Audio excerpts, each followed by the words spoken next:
अधिकार संरक्षण आयोग अध्यक्ष संगीता बेनीवाल को जान से मारने की धमकी मिली है। एक नाबालिग को परिजनों को सुपुर्द नहीं करने पर फोन पर न केवल जान से मारने की धमकी दी गई है, बल्कि व्हाट्सएप पर मैसेज करके 2 दिन में नाबालिग बच्ची को उसकी मां को सुपुर्द करने की चेतावनी दी है।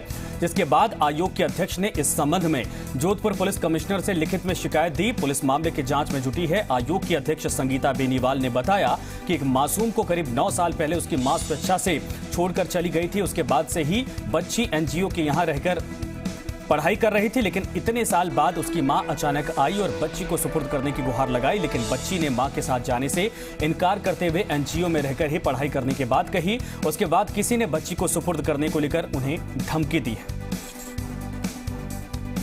हम बच्ची की काउंसलिंग स्वयं भी कर रहे हैं, काउंसलर्स के द्वारा भी करा रहे हैं और बच्ची को समझा बुझा रहे थे कि अपनी माता के साथ जाए। माता की ममता ही उसके लिए सर्वोपरि है, परंतु बच्ची का बार बार मना करना और उसके बाद बच्ची का ये कहना कि मैं माता के साथ नहीं जाऊंगी, मुझे यहीं रहकर अपनी शिक्षा प्राप्त करनी है और मैं वहाँ सुरक्षित महसूस नहीं करूंगी अपने आप को। जांच पड़ताल की गई और उसके बाद बच्ची के बेहतर भविष्य के लिए यही तय किया गया कि बच्ची को यहीं रहकर अपनी शिक्षा प्राप्त करवाई जाएगी।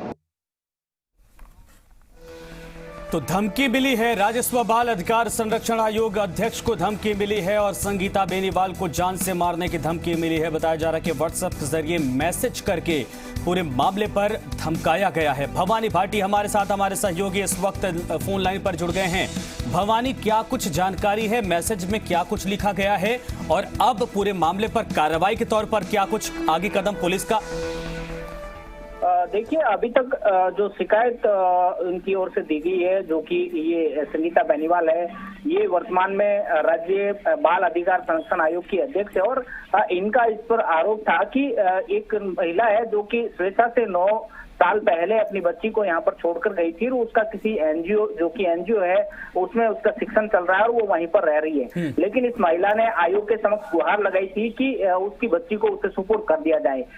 जब आयोग की ओर से इस पूरे मामले में समिति गठित की गई और पूरी जांच की गई, तो जो नाबालिग है उसने अपनी मां के साथ जाने से इनकार कर दिया था। इस मामले को लेकर के कहीं न कहीं जो उसके परिवार के लोग हैं, जो रिश्तेदार है, वो खफा थे और इसको लेकर के जो आयोग की अध्यक्ष है उनको फोन पर धमकी दी, व्हाट्सएप पर मैसेज किए गए और उन्होंने साफ तौर पर कहा कि 2 दिन के अंदर इस बच्ची को परिवार को यानी उसकी मां को सुपुर्द कर दे, अन्यथा वो उन्हें जान से मार देंगे।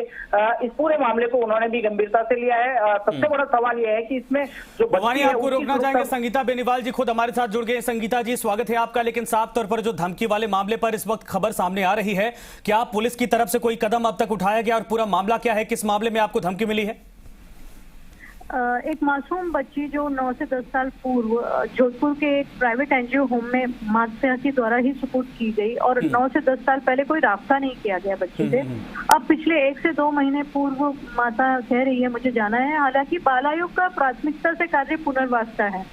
बच्ची से हमने समझाइश की, काउंसलिंग की, पर बच्ची कंफर्टेबल फील नहीं कर रही अपने माँ के साथ जाने में और उसको कोई संदेह है, तो बच्ची का हित को देखते हुए बच्ची को आगे शिक्षा प्राप्त करवाने के लिए आयोग ने ये कठोर डिसीजन लिया और बाल कल्याण समिति ने भी जांच परीक्षण के बाद यही रिपोर्ट हमको सौंपी है।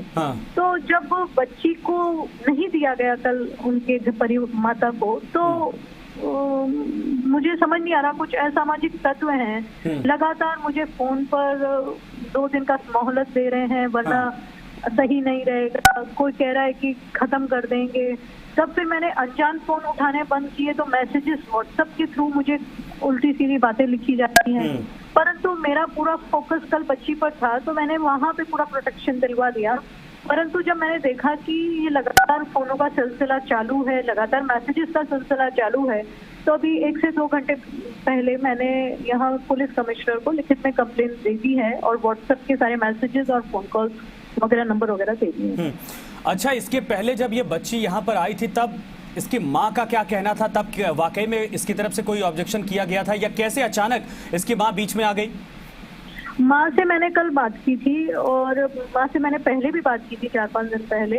तब माँ ने बताया कि 3 साल की बच्ची थी तब मैंने यहाँ छोड़ा था, लेकिन उस वक्त मेरी स्थिति ऐसी नहीं थी कि मैं बच्ची को पालना पोस कर सकूं और माँ और पिता के बीच में डिस्प्यूट था। तो माता ने बच्ची को यहाँ छोड़ दिया और उसके बाद कभी रास्ता भी नहीं किया। 9 से 10 साल में उनकी ममता कभी नहीं जागी। और अब जब बच्ची आज परिपक्व हो चुकी है, बच्ची ने अच्छी पढ़ाई इंग्लिश मीडियम में प्राप्त कर ली है, तब अचानक वो बच्ची को ले जाना चाहती हैं। और सबसे बड़ी बात है कि बच्ची खुद नहीं जाना चाह रही। बच्ची को बार बार काउंसलिंग करने पे, मेरे खुद के बार बार समझाने पर भी बच्ची स्पष्ट कह रही है कि मेरे को नहीं जाना मेरी मम्मी के साथ। ठीक है तो संगीता जी, धन्यवाद। बिल्कुल सही आपने कहा और पूरे मामले पर उम्मीद है कि पुलिस पूरे मामले पर कोई समाधान निकाले जाएगी।